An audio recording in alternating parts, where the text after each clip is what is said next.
Fitness enthusiast Jeffrey Ng, 29, was thrilled when he heard that sports equipment stores nationwide would reopen as he would be able to visit a physical shop again. His joy was, however, cut short when a store worker at a mall barred him from entering the premises. The reason given: it was not yet 14 days since his second dose of the COVID-19 vaccine. Such rules are unfair to those of us who got our vaccination late. We didn't choose the appointment dates, they were given by the authorities, he said, upset that he still could not buy things that he so needed. Setiawangsa resident Nazrul Ahmed, 32, echoed a similar sentiment.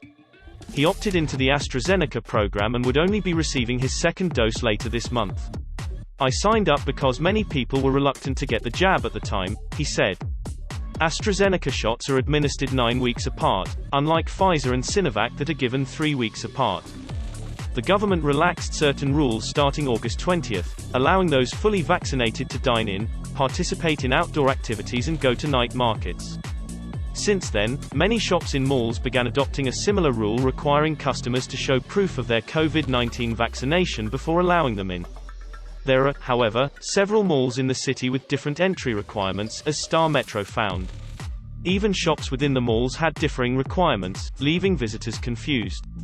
Not all shops require customers to show proof of having fully completed COVID-19 vaccination. A person is considered fully vaccinated 14 days after receiving the second dose of either the Pfizer, AstraZeneca or Sinovac vaccines, or 28 days after one dose of the Johnson & Johnson or CanSino vaccines. Only some shops checked if their customers had completed the 2-week period post-vaccination. Some allowed customers who received only the first of the 2-dose vaccines to enter their premises, provided their status on the MySejahtera app showed low risk or casual contact. And none of the shops restricted children under 17 years of age. Housewife Gurmeet Kaur, 44, raised concerns about individuals who could not get vaccinated due to medical reasons. The authorities should make it clear if such individuals will be allowed to visit public places as they need to shop too, she said. Government guidelines. National Security Council guidelines on September 3 state that customers have to scan their temperature prior to entering malls and other premises. NSC added that only those with a MySejahtera status of low risk or casual contact could be allowed in, while children under 17 were discouraged from being in public places. However, the guidelines require customers to be fully vaccinated before they can enter shops that sell sports equipment, electronic appliances, furniture, clothing, jewelry and car accessories.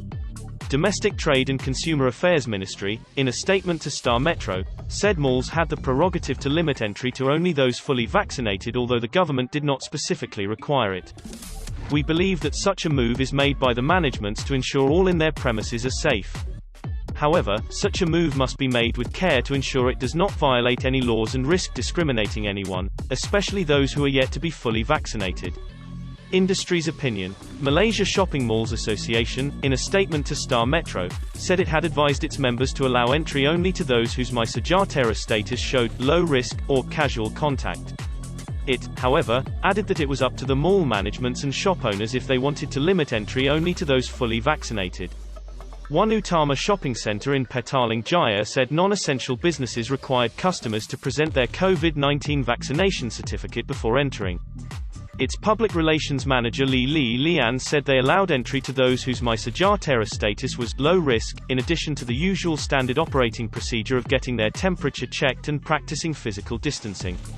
We hosted an on-site vaccination program since May this year where we inoculated our staff and tenants as well as other retailers nearby. All our security personnel, customer service workers and cleaners are now fully vaccinated, she said.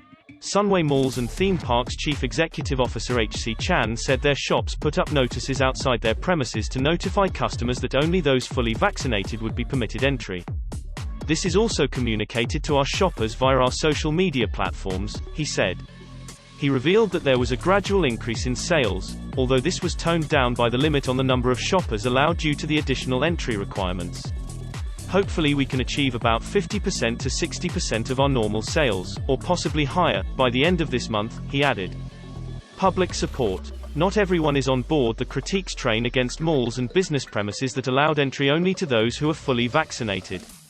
Sabang Jaya resident Angela Wong, 40, said people should refrain from unnecessary outings for now, whether they were fully vaccinated or not. She said they could still shop online for now. Accounting executive Noor Ann Zainal, 28, who is set to get her second AstraZeneca shot later this month, said she was not in a rush to go to malls yet. "I have grown used to shopping online since the pandemic started last year. I can wait a few more weeks," she said. Retiree Zaida Ahmed, 55, from Ampang, said strict entry requirements in public places would push anti-vaxxers to sign up for vaccination. Without such rules, they may not feel compelled to do so. "It is vital that everyone get vaccinated so normality can resume," she added.